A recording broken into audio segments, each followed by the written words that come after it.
বিচিত্র স্বাদ লিখেছেন রবীন্দ্রনাথ ঠাকুর। আমি যখন পাঠশালাতে যাই আমাদের এই বাড়ির গলি দিয়ে 10টা বেলায় রোজ দেখতে পাই ফেরিওয়ালা যাচ্ছে ফেরি নিয়ে। চুরি চাই চুরি চাই সে হাঁকে, চীনের পুতুল ঝুড়িতে তার থাকে, যায় সে চলে যে পথে তার খুশি। যখন খুশি খায় সে বাড়ি গিয়ে 10টা বাজে, 10:30 বাজে, নাইকো তারা হয় বা পাশে দেরি।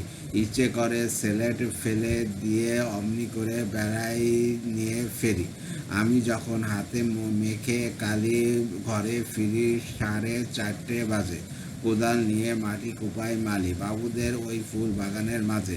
কেউ তো তারে মানা নাই করে, কোদাল পাশে পড়ে পায়ের পরে, গায়ে মাথায় লাগছে কত ধুলো, কেউ তো এসে বকে না তার কাজে। মা তারে তো পরায় না সাফ জামা, ধুয়ে দিতে চায় না ধুলোবালি। ইচ্ছে করে আমি হতাম যদি বাবুদের ওই ফুল বাগানের মালি। একটু বেশি রাত না হতে হতে মা আমারে ঘুম পাড়াতে চায়।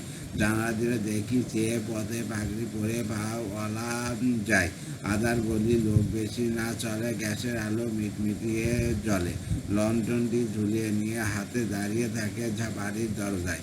রাত হয়ে যায় 10টা 11টা, কেউ তো কিছু বলে না তার লাগে। ইচ্ছা করে পাহাড়ওয়ালা হয়ে গলির ধারে আপন মনে জাগে। আল্লাহ হাফেজ, ধন্যবাদ।